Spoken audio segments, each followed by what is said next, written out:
Hello दोस्तों, नमस्ते। मैं पूजा सिंह अपने YouTube चैनल हिंदी क्लासेस में आपका स्वागत करती हूँ। और हमारा टॉपिक चल रहा था वर्ण विचार। आज हम वर्ण विचार पर आगे बढ़ते हुए बात करेंगे। इससे पहले मैं चाहती हूँ कि आप क्लास को लाइक करें, शेयर करें और ज़्यादा से ज़्यादा अपने आसपास के या अपने दोस्तों को क्लास देखने के लिए कहें। धन्यवाद। और आज हम चलते हैं व्यंजन वर्णों का वर्गीकरण। व्यंजन वर्णों का वर्गीकरण किस प्रकार किया गया है ये आपको आज मैं बताने वाली हूँ।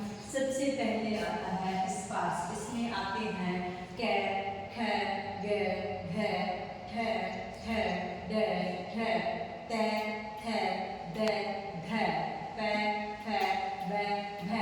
और इसके बाद आते हैं स्पर्श संघर्षी। इन्हें स्पर्श संघर्षी नाम क्यों दिया गया? क्योंकि इनको हम संघर्ष करके बोलते हैं, जैसे च, छ, ज, झ। तो ये स्पर्श होकर संघर्ष करते हुए वायु विवर के साथ मुख से बाहर निकलते हैं, इसलिए इन्हें स्पर्श संघर्षी कहा गया है। इसके बाद आता है अनुनासिक या नासिक के वर्ण, जो कि हमारे नाक द्वारा बोले जाते हैं। ये वो वर्ण होते हैं जो कि प्रत्येक वर्ग का 5वां अक्षर होता है, जो कि अनुनासिक होते हैं, जिसमें न, न, न और मैं 5 होते हैं। अब आपसे पूछा जाए कि नासिक वर्ण कितने होते हैं, तो नासिक के वर्ण या अनुनासिक होते हैं 5। इसके बाद आता है पार्श्विक वर्ण, ये होता है ल। इसके बाद प्रकंपित या लुंठित। प्रकंपित या लुंठित इसको क्यों कहा गया है? क्योंकि ये जैसे कि बोलते हैं न र, तो र प्रकंपित हो रहा है, जीभ हमारी कर रही है, तो ये र है। इसके बाद आता है उत्क्षिप्त व्यंजन। इनको हम उत्क्षिप्त व्यंजन इसलिए कहा गया है क्योंकि इनका ना तो स्वरों में गिनती होती है और ना ही व्यंजनों में गिनती होती है। इनको ताड़न जात कहा गया है और ये है अड और अड। इसके बाद आता है अर्ध स्वर। अर्ध स्वर किनको माना गया है? अर्ध स्वर 2 होते हैं, य और व। वैसे ये अंतस्थ वर्णों में भी इनकी गिनती होती है, जो कि य, र, ल, व होते हैं। इनके बाद इनके अर्ध स्वरों में भी इनको गिना गया है, ये है य और व। इसके बाद आते हैं हमारे अल्पप्राण और महाप्राण। अल्पप्राण किसे कहेंगे हम? अल्पप्राण से कहेंगे जिन वर्णों का उच्चारण करते समय मुख से निकलने वाले श्वास की मात्रा अल्प होती है, यानी कि हमारी जो सांस निकलती है वो अल्प मात्रा में निकलती है। और ये ऐसे वर्णों को अल्प वर्ण कहते हैं। ये कौन कौन से होते हैं? ये हर वर्ग कितने होते हैं? 5। तो 5 वर्गों का पहला, तीसरा, 5वां तथा अंत्यस्थ व्यंजन अल्प वर्ण कहलाते हैं। अंत्यस्थ व्यंजन कौन कौन से हैं? य, र, ल, व। और अंत्यस्थ व्यंजन अल्पप्राण कहलाते हैं। ये कौन कौन से होते हैं? इसमें बताया गया वर्ग का पहला, तीसरा और 5वां वर्ण होता है, जिसमें क, ख, ड, च, छ, ञ, ट, ठ, ण, त, ड, ण। और आता है त, द, न, प, फ, प, ब, म। और अंतस्थ व्यंजन य, र, ल, व आदि अल्पप्राण होते हैं। इसके बाद अल्पप्राण के बाद आता है महाप्राण, जिसका कि नाम से ही विदित होता है कि महाप्राण यानी कि अल्पप्राण से अधिक लगने वाला श्वास की मात्रा अल्पप्राण से अधिक रहती है। अल्पप्राण जो महाप्राण है वो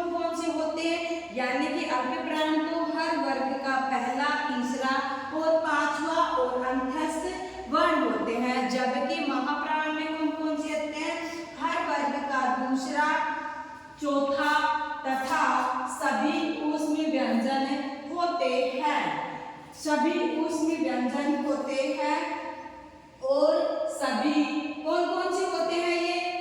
थ, ध, छ, झ, ट, ध, फ, भ, व, स, श और ह। ये क्या होते हैं? महाप्राण होते हैं। इसके बाद हम बात करें स्पर्श व्यंजन हो गया, स्पर्श हो गया, संघर्षी स्पर्श हो गया, अनुनासिक हो गया, पार्श्विक हो गया, प्रकंपित या लुंठित हो गया, उच्छिष्ट हो गया, आर्धस्वर हो गया और उसके बाद आता है सघोष। सघोष सघोष स्वर्ण कौन कौन से होते हैं? इसमें क्या आते हैं? सभी स्वर वर्ण प्रत्येक व्यंजन का तीसरा, चौथा, पांचवा तथा अंतस्थ वर्ण तथा है सघोष होते हैं। इसमें क्या है? सभी तो स्वर आएंगे तथा प्रत्येक वर्ग का कौन कौन सा अक्षर आएगा? तीसरा, चौथा, पांचवा और अंत्यस्थ व्यंजन और उनके साथ है भी सघोष व्यंजन है, वर्ण है। इसमें कौन कौन क्या क्या हुए? ए, आ, ई, उ, री, ए, आई, ओ और आओ और तीसरा, चौथा, पांचवा प्रत्येक वर्ग का ग, घ, ण, ज, झ, ञ, द, ढ, ण, द, ध, न, ब, भ, म, व, य, र, ल, व तथा है। ये क्या होते हैं? सघोष व्यंजन होते हैं या सघोष वर्ण होते हैं। इसके बाद आता है अघोष वर्ण, यानी कि अघोष वर्ण कौन कौन से होते हैं? आपको बताऊं कि परीक्षा की दृष्टि से अल्पप्राण, महाप्राण, सघोष, अघोष, स्पर्श, स्पर्श संघर्षी, अनुनासिक, पार्श्विक, प्रकंपित, उच्छिष्ट और अर्धस्वर बहुत ही उपयोगी है। बार बार इनका क्वेश्चन रिपीट होता है और हम यहीं पर अटकते हैं।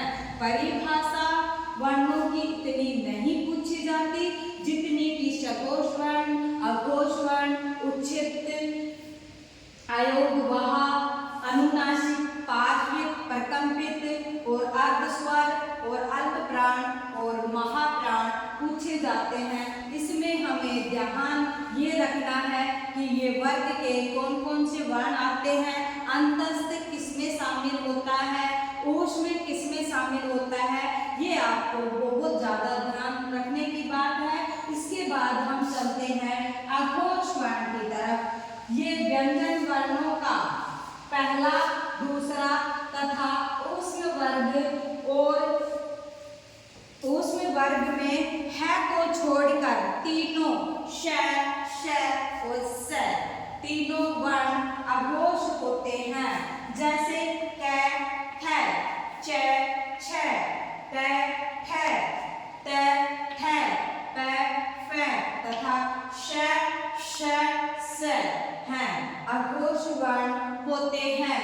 और मैं अघोष वर्ण के साथ साथ अपनी क्लास की इसी ओर वर्ण विचार एवं वर्ण तथा वर्णमाला को विराम देती हूँ और मैं चाहती हूँ कि जो भी मैंने पढ़ाया वो आपको बहुत ही अच्छे से समझ आया और आप ज़्यादा से ज़्यादा समझने का प्रयास करेंगे और मेरे द्वारा बताई गई चीज़ों के बारे में अगर कोई गलत हो तो मुझे कमेंट के माध्यम से बताएंगे।